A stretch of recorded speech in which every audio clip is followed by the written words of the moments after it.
আসসালামু আলাইকুম সবাইকে। আশা করি সবাই বেশ ভালো আছেন। আর্জেন্টিনার বিশ্বকাপের চূড়ান্ত স্কোয়াডে ডিফেন্সে কয়জন ফুটবলার থাকবেন? 26 জনের চূড়ান্ত স্কোয়াডে ডিফেন্ডার হিসেবে কয়জন ফুটবলার স্কোয়াডে জায়গা পাবেন? এখন স্কালোনি 2022 ফিনালিসিমা, 2022 বিশ্বকাপ এবং 2024 কোপা আমেরিকা এই তিনটা টুর্নামেন্টে 9 জন ডিফেন্ডার দিয়ে তার স্কোয়াড সাজাইছে। 26 জনের মধ্যে 9 জন ছিল ডিফেন্ডার। এখন 2026 বিশ্বকাপের চূড়ান্ত স্কোয়াডে কয়জন ডিফেন্ডার থাকবে এ নিয়ে অলরেডি আলোচনা চলতেছে। আর্জেন্টাইন কিছু মিডিয়ার মতে স্কালোনি চাইছিল 8 জন ডিফেন্ডার দিয়ে তার 26 জনের চূড়ান্ত স্কোয়াডটা সাজাইতে, কিন্তু ডিফেন্ডারদের ইনজুরির যে অবস্থা, এই অবস্থার কথা বিবেচনা করে স্কালোনি হচ্ছে এখন 9 জন ডিফেন্ডার দিয়ে তার স্কোয়াডটা সাজাইতে চাইতেছে।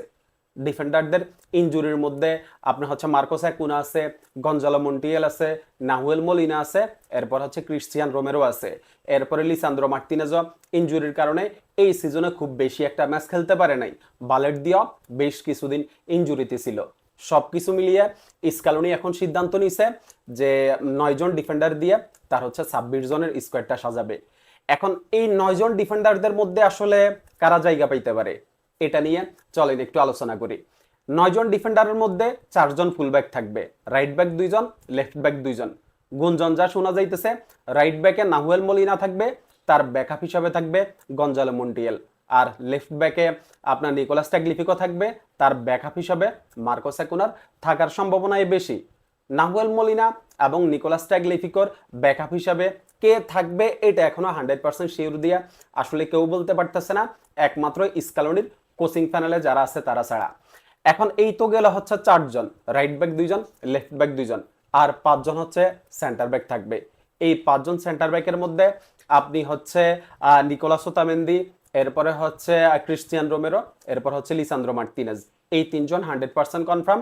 এরপরে বালের্দি এবং হচ্ছে সেন্সি, এই 2 জন যদি কনফার্ম হয় তাহলে এই 5 জন থাকবে সেন্টার ব্যাক হিসাবে। 9 জন যদি হচ্ছে ডিফেন্সে থাকে তাহলে এই 9 জনই থাকার সম্ভাবনা খুব বেশি। এখানে হয়তো বা স্কালোনি 2-1টা নাম হচ্ছে পরিবর্তন করতে পারে, কিন্তু যদি ডিফেন্সে হচ্ছে 8 জন ফুটবলার দিয়ে স্কালোনি স্কোয়াড সাজাইতো সেক্ষেত্রে ফুল ব্যাকে তো 4 জন থাকতোই, আর সেন্টার ব্যাকে থাকতো 60 জন। সেই 4 জন সেন্টার ব্যাকের মধ্যে আপনার হচ্ছে নিকোলাস ওতামেন্দি থাকতো, ক্রিস্টিয়ান রোমেরো থাকতো, এরপরে লিসান্দ্রো মার্টিনেজ থাকতো, এই 3 জন তো কনফার্মই। সেক্ষেত্রে মার্কো সেন্সি বা হচ্ছে বালের্দি থেকে 2 জনের যে কোনো একজন বাদ পড়তে পারত। সেখানে বালের্দির বিশ্বকাপের স্কোয়াডে থাকার সম্ভাবনা খুবই বেশি ছিল।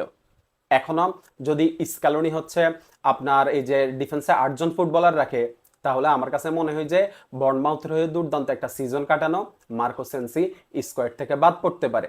আর যদি ডিফেন্সে 9 জন ফুটবলার থাকে তাহলে হচ্ছে মার্কো সেন্সি স্কোয়াডে থাকার সম্ভাবনা খুব বেশি। এখন আপনার কাছে আসলে কি মনে হয় স্কালোনি ডিফেন্সে 8 জন যদি স্কোয়াডে রাখে তাহলে সে 8 জন কারা হইতে পারে, বা হচ্ছে 9 জন যদি স্কোয়াডে রাখে তাহলে সে 9 জন কারা হইতে পারে, সেটা অবশ্যই আপনি কমেন্টে জানাইতে পারেন। ধন্যবাদ সবাইকে।